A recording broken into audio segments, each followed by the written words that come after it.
தாய் வீட்டு சீர் மாதிரி எங்க அண்ணன் ஸ்டாலின் தர்ற மாதாந்திர சீர்னு எந்நேரம் தமிழ் சகோதரிகள் மணமகிழ சொல்றாங்களே, அதுதான் விடியலின் ஆட்சி.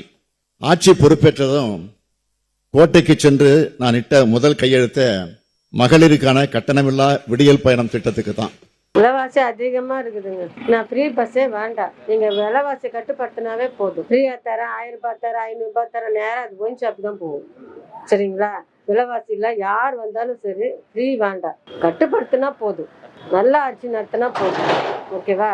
அது ஏன் ஃப்ரீ பஸ்ஸுங்களா? நம்ம லேடிஸ் உட்காந்து ஜென்ஸு குடிச்சிட்டு வந்து நாங்கள் துட்டு கொடுக்குறோம், நீங்கள் நின்று வரியான்னு கேட்குறான். கண்டக்டர் அந்த ஸ்டாப்பிங்ல நிறுத்துறதுல பஸ் ஃப்ரீயா விட்டு இருக்கிற விலைவாசிலாம் ஏற்றி விட்டுட்டாரு. வேற என்ன செய்யறாரு?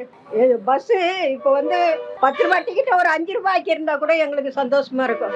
இப்போ ஜென்சன் கிட்டலாம் ரொம்ப திட்டு வாங்குறோம். நீங்க ஓசியில போறீங்க, நீங்க ஓசியில போறீங்க, உங்களுக்கு என்னன்னு. அதனால எங்களுக்கு இந்த பஸ் விட்டது கூட எங்களுக்கு திருப்தி கிடையாது. டீலக்ஸுக்கு பதில் எல்லாம் ஒயிட்டே விட்டு ஒரு 10 ரூபாய் டிக்கெட்டு, ஒரு 20 ரூபாய் டிக்கெட்டு 10 ரூபாய் அப்படின்னு பாதிக்கு பாதி வாங்கியிருந்தா கூட சந்தோஷப்பட்டிருப்போம். இப்போ கேவலப்பட வேண்டியதா இருக்குது. விலைவாசியும் ஓவரா இருக்கு. இந்த ஃப்ரீ விட்டு எல்லாத்தையும் விலைவாசியெல்லாம் ஏற்றியாச்சு. அப்புறம் நாங்கள் எப்படி பிழைக்கிறது? ஏழைங்க நடுத்தர மக்கள் தான் அவஸ்தைப்படுறோம். ஆமா, வேற அவங்க வசதியானவங்களாம் வசதியாக தான் இருக்காங்க, அவங்களுக்கு குறை இல்லை. நாங்கள் தான் கஷ்டப்படுறவங்க தான் இதில் கஷ்டப்பட்டுக்கிட்டு இருக்கிறோம். ஓட்டு கேட்க வர சொல்ல மட்டும் அம்மா இதை செய்வேன், அதை செய்வேன், இதை பண்ணுவேன், அதை பண்ணுவேன்றாங்க. அப்புறம் வாங்கி முடிச்சோடனே அவங்கவுங்க குடும்பம் தான் பிழைக்கணும்னு பார்க்குறாங்களே கண்டி நம்மளை கண்டுக்க மாட்டேன்றாங்க.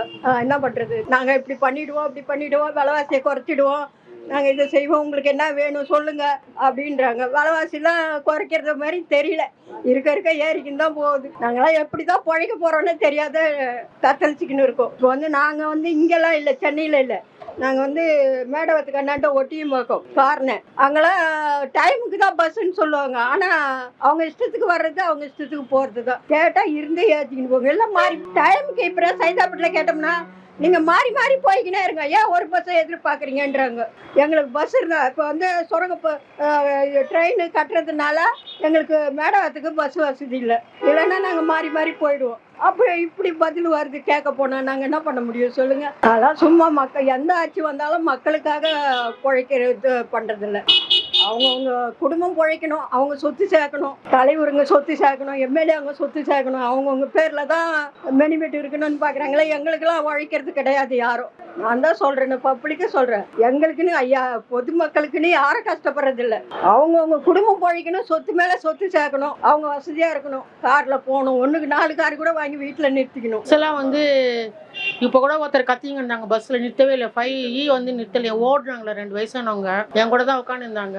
அவங்க வண்டி நிறுத்தலை, அவங்க பஸ்ஸு நிறுத்தலைன்ட்டு பஸ்ஸுக்குள்ளே வந்து உட்காந்து கத்துறாங்க. நான் சொன்னேன், இறங்குற இடத்துல வந்து யாராவது டிராஃபிக் இருப்பாங்க, அவங்களாண்ட சொல்லுங்க அப்படின்னு சொல்கிறேன்னாங்க. அவங்க எங்கே இறங்குனாங்கன்னு தெரியாது. பஸ்ஸு கரெக்டாக வராது. இன்றைக்கி என்னமோ வந்து என்னைக்கா ஒரு நாள் தான் வெளியே வருவேன். இன்றைக்கி வந்தது, நான் வந்தேன். இது போய் போகும்போது ஒரு 2 மாதத்துக்கு முன்னே வந்தேன். 2 மணி நேரம் நின்று பஸ்ஸே கிடையாது. உள்ளே அவர் சொல்கிறாரு, உங்களாம் நிறைய வண்டி உங்களுக்கு தானே விட்டுருக்காங்க, போக வேண்டியது தானே, அதுக்காக ஏன் காத்துங்கிறேன்றாரு. எங்கள் ரூட்டில் வந்து மெட்ரோ நடக்கிறதுனால ஒரு குறிப்பிட்ட பஸ்ஸு வராது, 5B மட்டும்தான் உள்ளே போவோம். அதனால் நாங்கள் அதுக்கு தான் காத்துன்னு இருக்கணும், வேறு எந்த பஸ்ஸும் வராது. மன்னராட்சி ஒழிஞ்சிட்டு மக்களாட்சி மாதிரி வரணும்னு நினைக்கிறோம். அவங்க பண்ணுற அநியாயம் தாங்க முடியலையே. ஒரு பஸ்ஸோ ஒரு விலைவாசியோ எதுவுமே தாங்க முடியல. அவர் சந்தோஷமா இருக்கிறாருன்னு சொல்லுங்க, மக்கள் சந்தோஷமா இல்லையே. அவர் தானே சந்தோஷமா இருக்காரு, அப்புறம் என்ன இருக்குது? இன்னும் கொஞ்சம் இருக்குது, அவரையும் வாங்கி போயிடலான்னு பாக்குறாரு. என்ன ஆகும்? கவர்மெண்ட் பஸ் நாங்கள் ஃப்ரீ பஸ் கேட்டோமா, இந்த ஃப்ரீ பஸ் ஏறினதுனால எவ்வளோ பேர் இப்போ ஜென்ஸுங்க திட்டுறாங்க தெரியுங்களா? இது எங்களுக்கு தேவையா? நாங்கள் அதுக்கு மீதி வரல, காசு கொடுத்தாலும் வந்தோம், இதெல்லாம் எது பண்ணிட்டு அப்புறம் ஏன் எங்களுக்கு கொடுக்குறேன்னு சொல்லி ஏமாத்துனாங்க.